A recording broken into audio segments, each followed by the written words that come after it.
Buenos días, amigas, bienvenidos y amigos, bienvenidos y bienvenidas una vez más a este su espacio Trinchera Tachirense, sábados y domingos de 9 a 10 de la mañana, como siempre, aquí por Canal 21, la señal que se siente. Bueno, pedimos disculpas porque la semana pasada no pudimos salir al aire con un programa nuevo por problemas de salud. Pero aquí estamos nuevamente para compartir con ustedes algunos puntos de vista que, como siempre recalcamos, son nuestros, pero usted debe tener el suyo. Usted es el dueño de sus propias decisiones. Nosotros vertimos algunos análisis, algunos puntos de opinión sobre los temarios que traemos a mano, de lo que está ocurriendo en temas socioeconómicos, sociopolíticos de nuestro país, Venezuela. Bueno, vamos a comenzar en la mañana de hoy tocando el tema del anuncio presidencial sobre el incremento salarial, entre comillas. La expectativa de los trabajadores era muy grande y se esperó por esa alocución presidencial porque la gente pues estimaba que el gobierno, en virtud de la situación económica por la que se ha atravesado y ante la información que se ha vertido de que ha habido un crecimiento económico que ha mejorado la situación del país en esa área, pues esperaban los trabajadores indudablemente un anuncio que llenase la expectativa. E incluso hubo quienes se atrevieron a decir que el incremento salarial, el salario mínimo, debía estar por lo mínimo en $200. Lamentablemente, toda esa expectativa pues no funcionó, se terminó diluyendo y el desagrado en los trabajadores, el malestar se sintió, se ve, se escucha, porque se habló de un incremento a $130, pero no sobre la base del salario mínimo. Es decir, a la bonificación que representan los $100, se está hablando entonces de un incremento de $30, que va a aumentar, subrayo, los bonos, es decir, lo que se le venía otorgando a los trabajadores por la vía del llamado bono de la guerra económica y del incremento también del cestatique, pero que no tienen influencia, incidencia en el tema salarial, que al final del camino, de acuerdo a la ley, es el que le permite a los trabajadores solicitar para efectos de sus pagos de prestaciones sociales los cálculos que corresponden al mismo. Y eso está paralizado, porque el salario mínimo sigue siendo de 130 bolívares, algo así como 3 y tantos dólares, $4 para darle un redondeo. Pero la cesta básica, esa que el venezolano tiene que ir permanentemente adquiriendo de alimentos, de vestidos, demás, esa cesta de medicinas, esa cesta básica, que le llaman también algunos incluso cesta alimentaria, que es un complemento un poco más amplio de lo que ella abarca, y entonces la cesta básica, que reduce algunos elementos de esa cesta general, está sobrepasando los $500. Y usted percibe en bonos $130. La diferencia sigue siendo grande. Y a la par de eso, entonces el gobierno además anuncia que va a hacer reuniones con los empresarios, con los industriales de Venezuela, para que asuman el costo que tiene que ver con los pagos del personal jubilado, pensionado. Es decir, es una manera del gobierno de decir la responsabilidad no es nuestra, se la vamos a dar al sector privado. Y uno se pregunta, como venezolano que es, ¿qué es lo que realmente está sucediendo en el gobierno? Porque ante tanto escándalo del desvío que hay de los dineros públicos, escándalo desde el punto de vista publicitario, pero que no terminan de restituirse esos dineros que fueron supuestamente, según lo que dice el propio gobierno, que fueron sustraídos del erario público, que no terminan nuevamente de aterrizar a las arcas de ese erario. ¿Qué está pasando con la economía venezolana? ¿Qué es lo que está queriendo decirnos el gobierno con esto de congelar el salario y establecer vías de incrementos por las bonificaciones que otorga? Cuando digo qué es lo que nos está queriendo decir el gobierno es porque uno se pudiera preguntar, ¿será acaso que el gobierno nacional está pensando en eliminar los salarios de los trabajadores, las prestaciones sociales, los beneficios que por ley, a través de años, de muchos años de luchas, de reivindicaciones sociales, sindicales, económicas y políticas, han tenido la clase trabajadora venezolana? ¿Será acaso que el gobierno se está deslindando incluso de ser un sector que protege a los trabajadores y en definitiva no está pretendiendo que formen parte del mismo? ¿Cuál es la realidad de la situación de ese mensaje? Porque hay que analizarlo a profundidad. No se trata solamente de decir que el incremento de esa bonificación es de $30, sino retrotraernos, revisar en este tiempo, en estos 700 y tantos días, que desde el año, creo, 2022, no se hace un incremento al salario. Estoy hablando al salario, porque los bonos no son salario. Y eso habría que entonces que analizarlo, estudiarlo y preguntárnoslo con mucha seriedad y responsabilidad. La frustración que hay en las personas, en los trabajadores, es grande. Ese tipo de anuncio no ayuda después de ver una economía, una situación socioeconómica como la que estamos viviendo actualmente en Venezuela. Y con una economía que dicen que ha venido creciendo, pero que no se ven los resultados por ninguna parte. Al contrario, sigue en aumento la pobreza en Venezuela y el salario congelado. Vamos al corte, ya retornamos.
Bien amigos, retornamos aquí, Canal 21, la señal que se siente, y este es su espacio, Trinchera Tachirense, sábados, domingos, 9, 10 de la mañana. Un amigo de ustedes, Arturo Molina.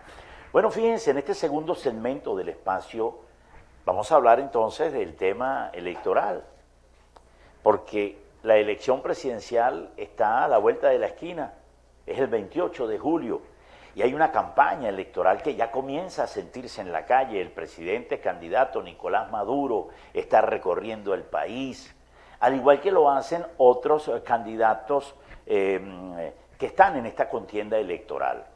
También lo está haciendo la señora María Corina Machado, quien está enarbolando la candidatura o llevando adelante el esfuerzo de la candidatura del señor Edmundo González Urrutia de la Plataforma Unitaria. Pero igual, repito y subrayo, lo están haciendo los demás candidatos que aspiran a llegar al podium presidencial.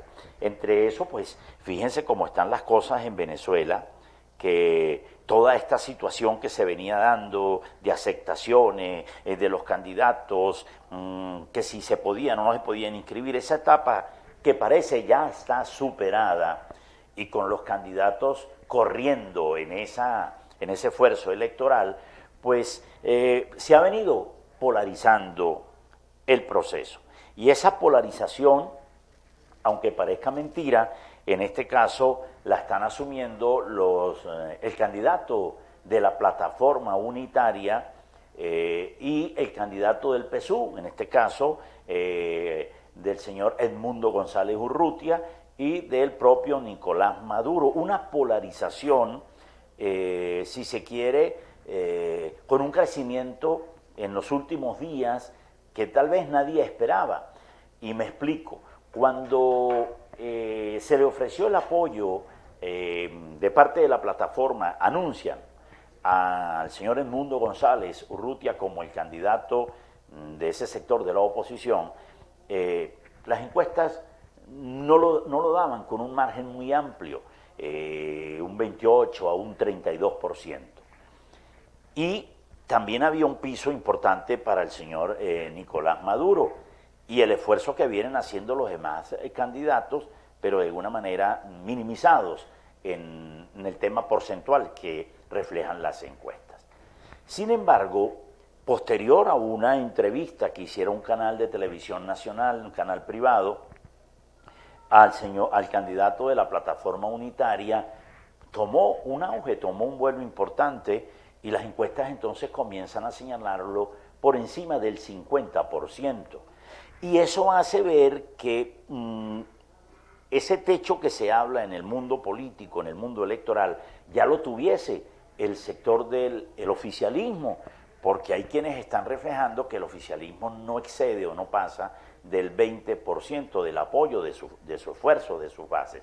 Y la candidatura del señor Edmundo parece ser sigue creciendo exponencialmente en los términos relativos que se están dando, pero muy rápido, muy rápido. Y es lo que están, repito, reflejando las encuestas. Sin embargo, el proceso electoral es el próximo 28 de julio. Todavía resta un trayecto importante para ese proceso y en estas situaciones pues también pudieran ocurrir algunos cambios, algunos eventos, bien dentro del contexto del crecimiento que pudiera seguir teniendo una u otra candidatura, o bien también porque el hecho pudiera verse a través de las renuncias que ya algunos candidatos están haciendo. De eso vamos a hablar más adelante. Pero veamos ahorita, este candidato Edmundo González Urrutia, candidato, repito, de la plataforma, en esa polarización ha venido recibiendo también el apoyo de factores políticos que no les permitieron que sus tarjetas participaran en ese proceso electoral. Me refiero específicamente en el caso del señor Eduardo Fernández, que representa al partido Unión y Progreso, quien ofreció su apoyo al candidato de la plataforma, al de la tarjeta de la manita. También hizo lo propio el movimiento al socialismo a través de su representante, el señor Felipe Mujica. Y hay otras organizaciones que son novedosas, que también han anunciado pues el apoyo a esta candidatura. Ese escenario está mostrando pues cómo el tema del que estamos hablando, de esa polarización, toma un curso en esta contienda electoral. Sin embargo, también el candidato del gobierno ha venido recibiendo apoyos en los diferentes sectores donde se ha presentado. Pero repito, las movilizaciones, las organizaciones, la manera en que se pone en práctica la estrategia electoral, la campaña publicitaria, el mensaje que se está llevando adelante, las propuestas que tienen los candidatos, pues van a comenzar a invadir todo lo que tiene que ver el escenario de la sociedad venezolana y cada quien pues se irá sumando de acuerdo a sus preferencias electorales en torno a uno u otro candidato que están allí. Esto no quiere decir, porque esta polarización está viéndose marcada, que de alguna manera haya pues una decisión definitiva con base a lo que va a ser la elección de ese 28 de julio para elegir al nuevo presidente de la República. Pero sí pudiéramos nosotros señalar con tranquilidad, por ejemplo, expresiones como las que ha dicho el señor Edmundo González Urrutia, quien en su mensaje habla de que la transición y la unidad son los elementos que nosotros debemos tener presentes, son palabras de este candidato. Él habla de que es un momento de la transición en paz.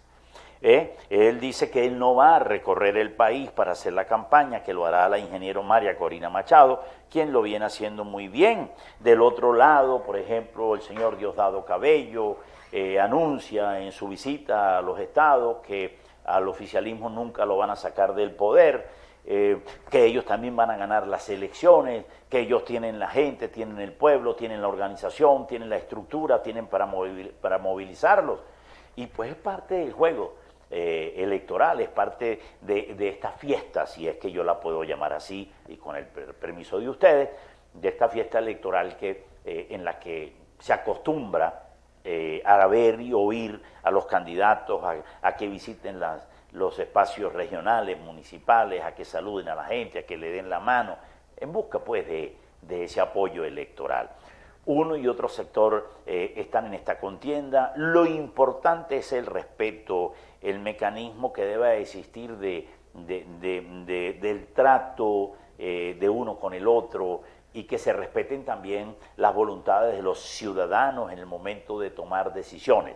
Pero en este caso de las campañas electorales, el respeto que debe haber a la gente, a las personas que apoyan a uno u otro bando, que tienen derecho a colocarse una camisa de uno u otro sector, e incluso de aquellos que no están apoyando o no están dentro del contexto de estas alianzas, en este caso de lo que tiene la plataforma y de la que lleva el candidato de gobierno, y que de alguna manera también son importantes revisar de acuerdo a las propuestas que se estén haciendo. Esta situación entra en ese temario y dentro del contexto, subrayo, de esa realidad política que estamos viviendo, van a venir entonces muchísimas definiciones de apoyo o no apoyo a uno u otro candidato.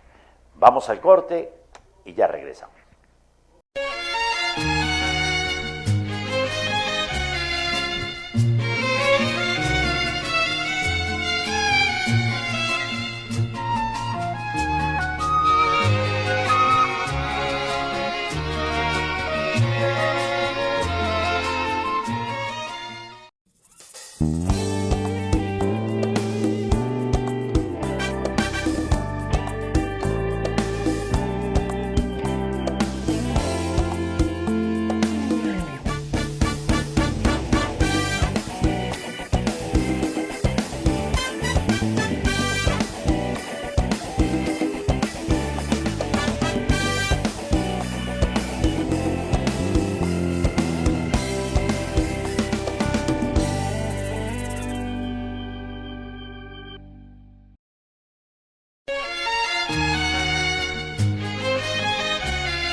Bien amigos, nosotros retornamos aquí a Canal 21, la señal que se siente. Este es su espacio Trinchera Tachirense, sábado, domingo de 9 a 10 de la mañana.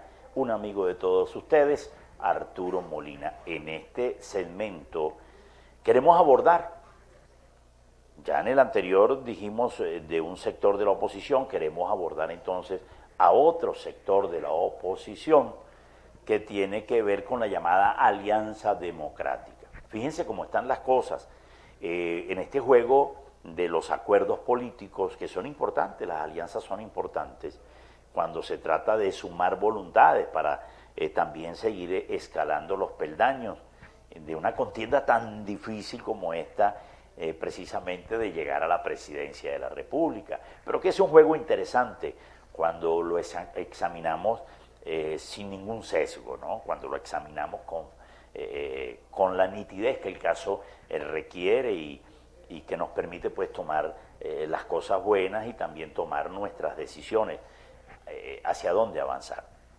Bueno, hubo un acuerdo entre Acción Democrática y el Partido Social Cristiano Copey, un acuerdo político, el acuerdo que le llaman acuerdo Guanábana. El candidato que había presentado el Partido Social Cristiano Copey, el señor Juan Carlos Alvarado, renuncia a la candidatura presidencial y en consecuencia el Partido Copey entonces apoya la candidatura del señor Luis Eduardo Martínez, candidato de Acción Democrática. En esa alianza, indudablemente que comienzan a haber algunos forcejeos, porque es el reacomodo que se establece, que se da. Una alianza que cada uno, pues, sacando sus propias conclusiones, tratará en la medida de lo posible de verla con la responsabilidad que el caso amerita, ¿no? Nosotros aquí queremos promover algunas ideas. Esa alianza pareciera ser, así como ha ganado pues camino en algunos actores, también ha ganado algunas desavenencias en otros de los actores políticos a lo interno de esos partidos. Específicamente, en el caso del Estado Táchira, dirigentes del Partido Social Cristiano Copey de varios municipios del Estado, pues han emitido opiniones contrarias a esa alianza e incluso han dicho que se desprenden de esas decisiones que tomó la dirección política de Copey a nivel nacional e incluso otros han renunciado al partido Copey. Eso se ha generado en varios municipios del estado Táchira. Eso por el lado de Copey, pero es que también hay algunas expresiones que se han venido dando por el lado del Partido Acción Democrática. Fíjense, hace unos días atrás, no muy largo, unos 2, 3 días atrás, el secretario agrario nacional del Partido Acción Democrática, el diputado Ezequiel Pérez, dio una declaración a los medios de comunicación indicando que Acción Democrática tiene un candidato que se llama Luis Eduardo Martínez, que lo están apoyando, que están recorriendo el país, pero anuncia que si los números no dan a este candidato, a esta alianza, para que el candidato se mantenga en la contienda electoral hasta el final, entonces debería de apoyarse un candidato o el candidato en este caso que está recibiendo el mayor respaldo de la población, de los electores.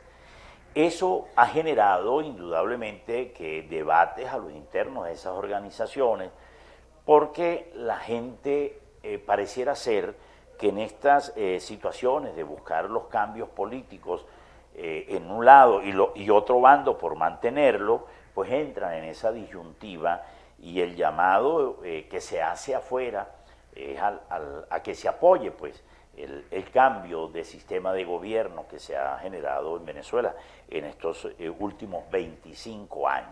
Y dentro de ese contexto, pues cada quien mueve la brasa y en ese movimiento, en esos acomodos y reacomodos, entran situaciones de esta naturaleza, que tal vez no sean los únicos que se vayan a dar, que tal vez vendrán otras situaciones que se sigan generando, e incluso no solamente de deserciones, sino también de posibles apoyos.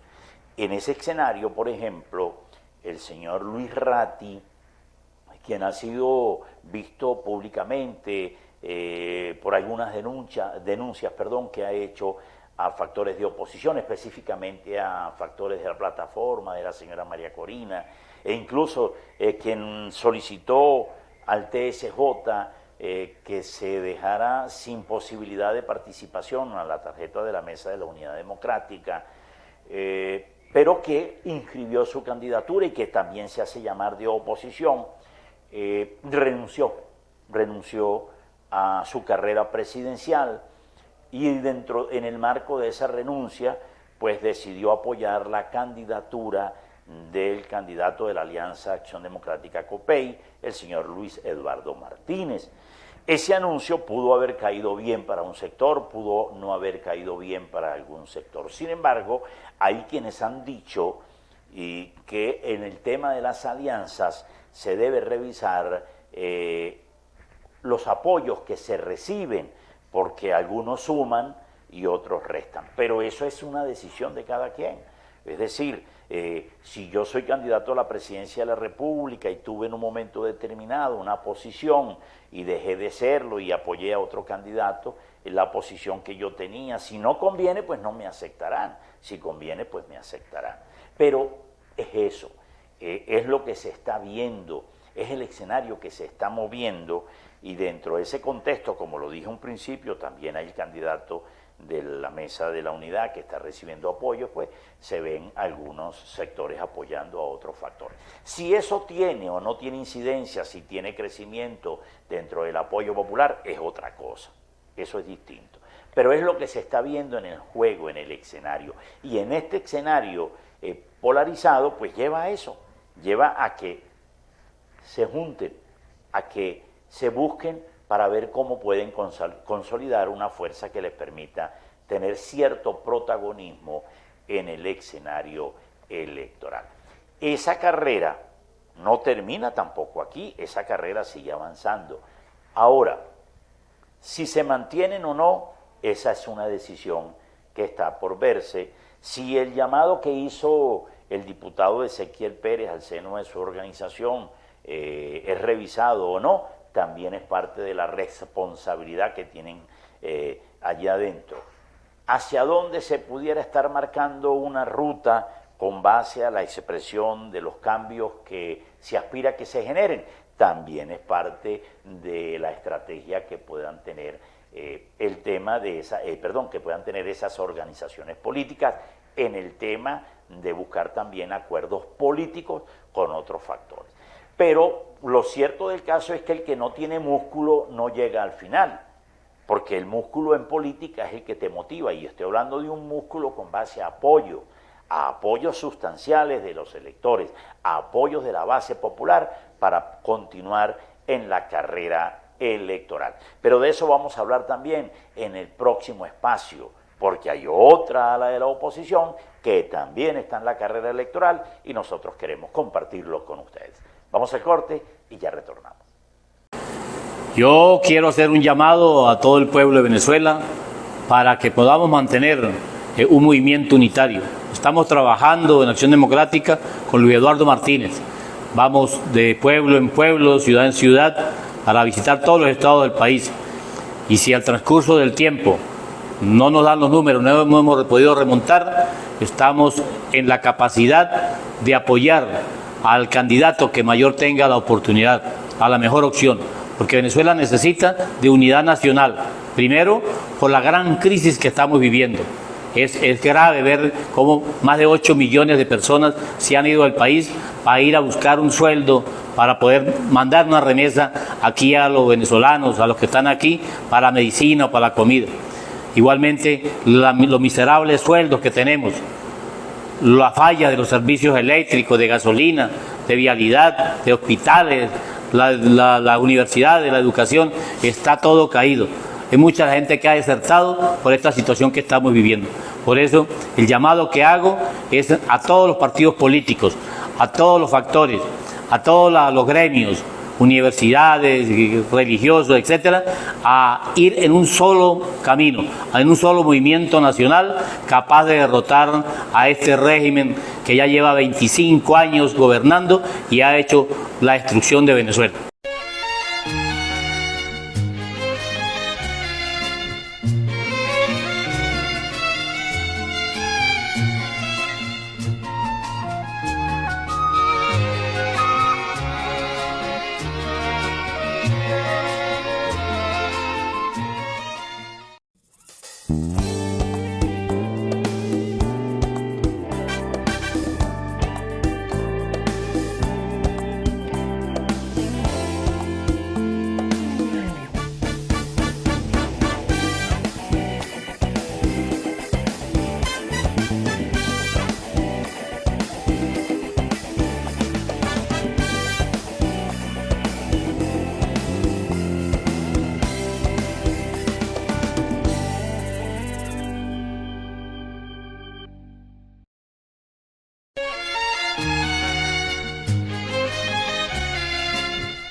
Bien, amigos, nosotros retornamos aquí a Canal 21, la señal que se siente. Este es su espacio Trinchera Tachirense, sábados y domingos de 9 a 10 de la mañana. Un amigo de ustedes, Arturo Molina. Bueno, en este segmento vamos a hablar de lo que les decía anteriormente. Hay algunos candidatos que se mantienen en contienda. Es otra ala de la oposición que está distinta a la plataforma, distinta a lo que llaman la alianza, y que son candidatos que están allí, que se inscribieron y están participando. Por ejemplo, se mantienen en la contienda electoral, no renunciaron, aun cuando habían dicho que habían candidatos que habían renunciado para apoyar a otros y que esos candidatos ya estaban listos, solamente que faltaban segundos para que lo anunciaran en redes sociales. No fue así.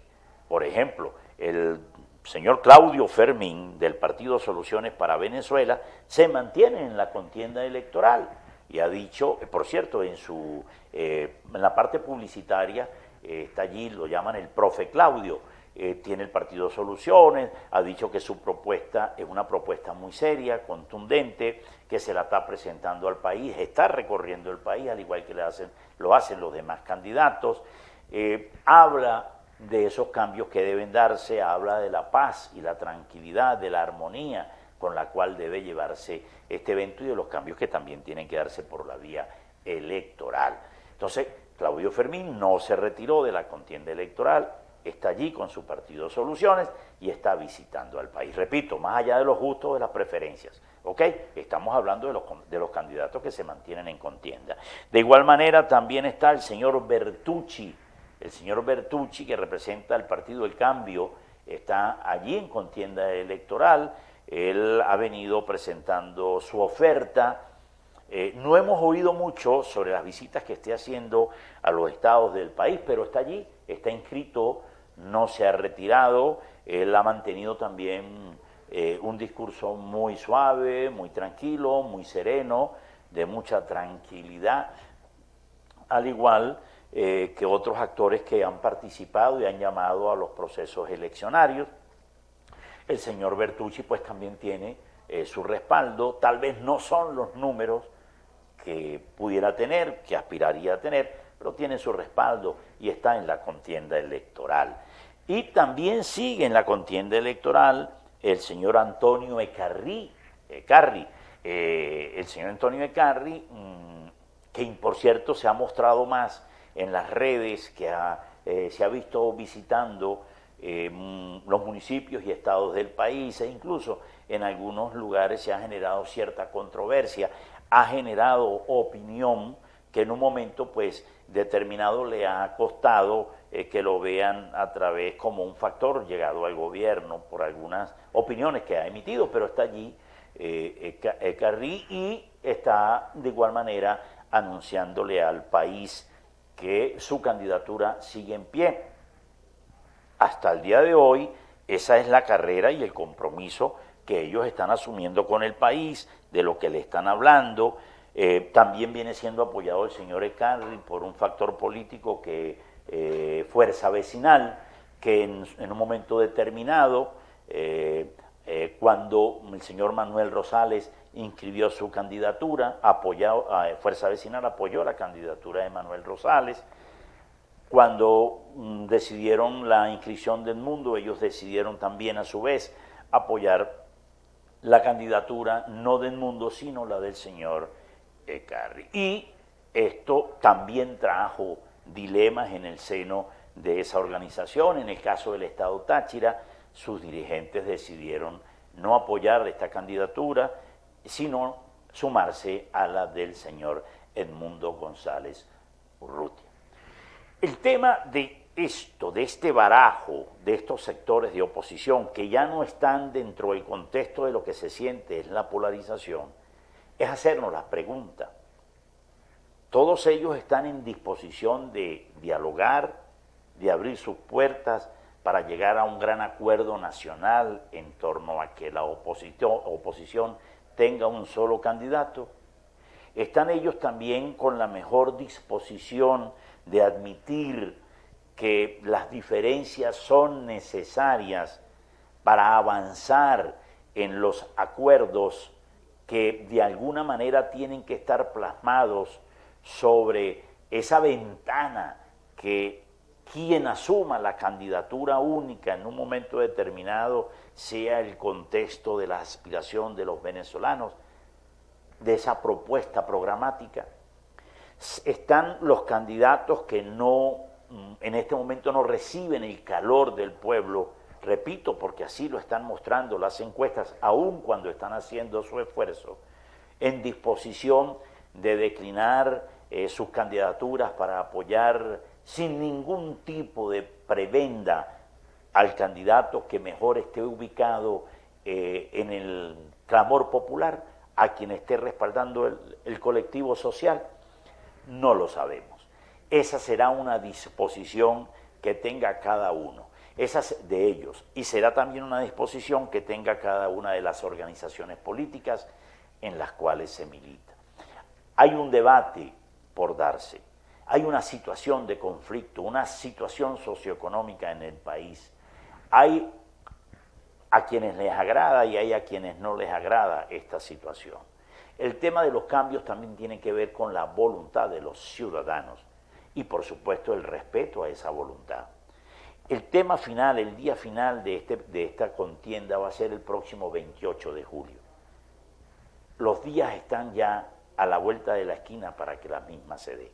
Esperamos y aspiremos que tanto del sector del gobierno como del sector de la oposición existan sus acuerdos correspondientes, porque en política lo que no se puede hacer bajo ninguna circunstancia es entrar en un terreno fangoso, un terreno que es movedizo, un terreno donde antes que ayudar se sigue dañando a la sociedad, a los trabajadores, a los ciudadanos, y que todos aspiramos que el país mejore. Y para mejorar no se trata de cambiar a uno por otro, se trata de tener claro las vías por las cuales se va a avanzar, en qué condiciones se encuentra en este momento el país, la situación del país, de los ingresos que tenga el país, de cómo se va a lograr hacer inversión para restituir algunas cosas que hoy pues están siendo recriminadas al gobierno de turno por la forma en que fueron dejadas, por la forma en que fueron destrozadas. Pero de alguna forma también hay que indicar que si esa propuesta de la oposición no logra calar en el seno de la población, no logra aglutinar ese sentimiento porque también es débil, es vacía, pues el escenario se prestaría para situaciones diversas que alejarían pues las pretensiones de los cambios que, de acuerdo a las encuestas, muchos están queriendo ceder en Venezuela. La decisión está en manos de ellos, la carrera está corriendo, ya estamos en el mes de mayo y la elección es el 28. Vamos a ver qué pasa, cuál es la estrategia que ellos tienen y hacia dónde van a seguir en los próximos días en este proceso electoral. Las responsabilidades son de cada quien y deben ser asumidas como tal. Vamos al corte, nosotros ya regresamos.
Bien amigos, nosotros retornamos a nuestro último segmento de este fin de semana, en la mañana de hoy.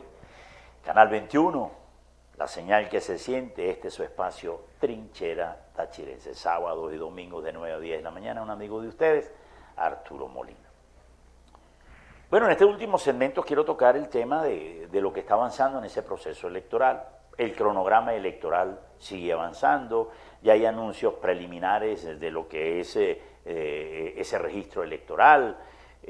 Sin embargo, las fechas definitivas para el mismo están marcadas en el cronograma. Por ejemplo, de este cronograma debe publicarse el registro definitivo, el registro electoral definitivo el 1 de junio, es decir, estamos a menos de 30 días de esa publicación. Sin embargo, en este momento, quienes acudieron a las sedes de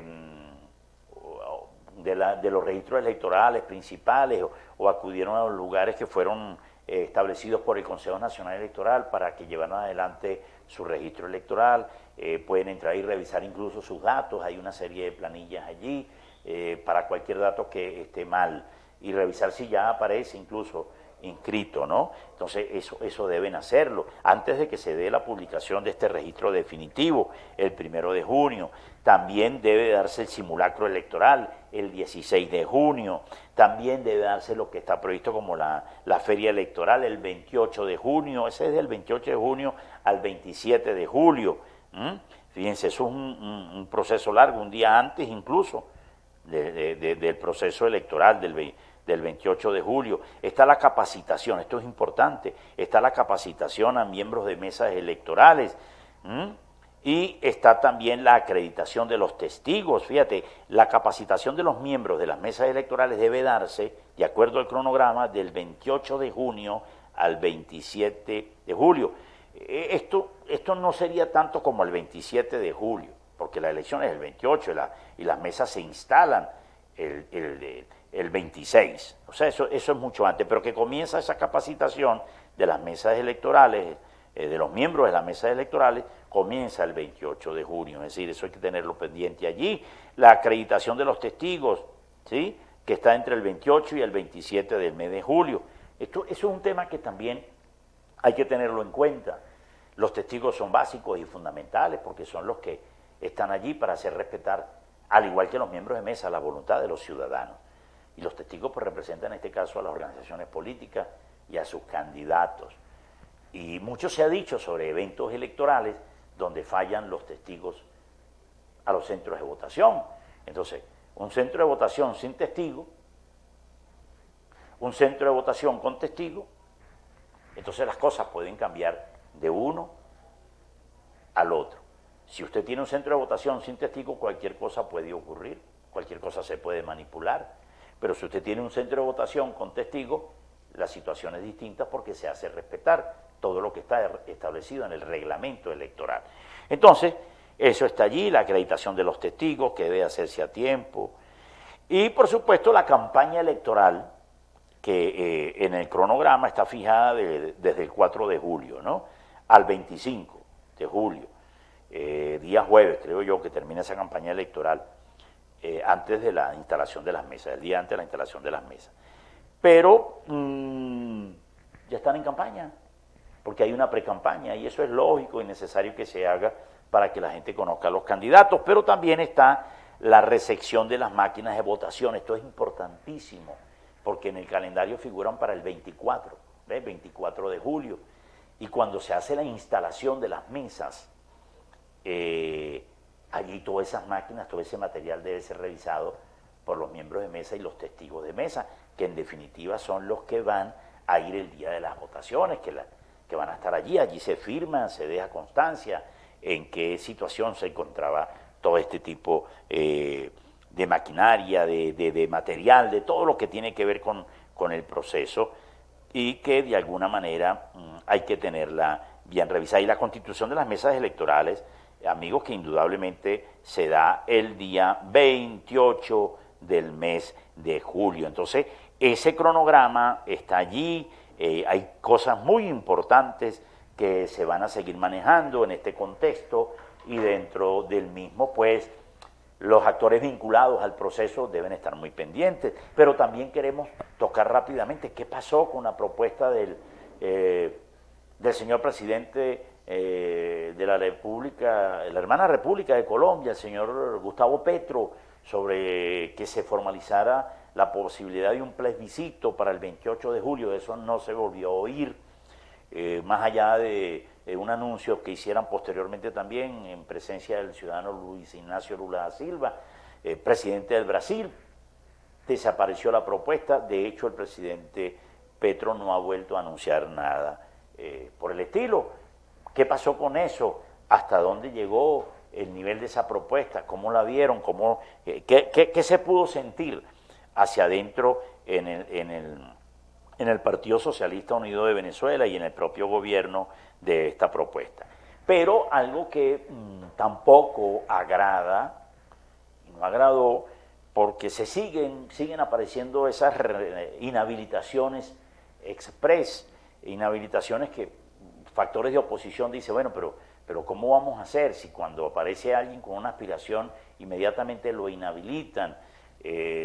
Parece ser que, según los comentarios que hay en los pasillos políticos, la decisión de inhabilitar a algunos actores políticos hace 2 semanas tiene que ver con el desacuerdo que mostraron mantener algunos candidatos en carrera, y entonces generó una serie de conflictos y tal vez en esos acuerdos que por debajo de mesa pudieran darse, surge un tipo de situación de esta, o tal vez porque hicieron alguna declaración al respecto, cuestionando la gestión del gobierno. Lo cierto es que esas inhabilitaciones express recayeron sobre los señores Carlos Ocariz, Elías Ayé, Tomás Guanipa y José Fernández, quienes de alguna manera no pueden participar en ningún proceso en Venezuela durante los próximos 15 años, según la sentencia que establecen. Digo yo sentencia porque eso lo emitió la Contraloría General de la República con fecha 16 de abril,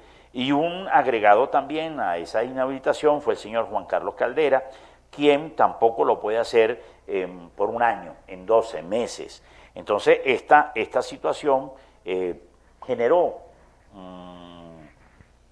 alguna duda sobre lo que realmente está sucediendo, porque nosotros no creemos, yo particularmente debo decirlo, que el tema de las inhabilitaciones deben manejarse de esta manera y precisamente para efectos de procesos electorales. Debe aplicarse los mecanismos de ley para que esto funcione. De no ser así, es muy difícil. Pero también tengo que decir que visitó el país el fiscal de la Corte Internacional de Justicia, el señor Karim Khan, se reunió con el presidente Nicolás Maduro, acordaron la apertura de la oficina técnica para continuar con las investigaciones de las violaciones al Estado de Derecho en Venezuela, a los derechos humanos, y eso está ahí. Toda una situación a lo interno y a lo externo que está moviendo el país ante cantidad de denuncias que en ese temario también se han generado. Nosotros aspiramos, sí, que el país retome la calma, retome el camino de la tranquilidad, de la paz, que nos entendamos, que la pluralidad es muy necesaria, que la diferencia es necesaria y que los acuerdos están para que nos sentemos en una mesa y con el respeto que se puede tener uno con el otro, podamos acordarnos el camino sobre el cual debemos caminar, siempre buscando lo mejor para Venezuela, para su gente. Y de esa manera nos despedimos entonces en la mañana de hoy. Nos vemos el próximo fin de semana, como siempre, aquí Canal 21, la señal que se siente. Este es su espacio Trinchera Tachirense. Sábado y domingo, 9 a 10 de la mañana. Un amigo de todos ustedes, Arturo Molina.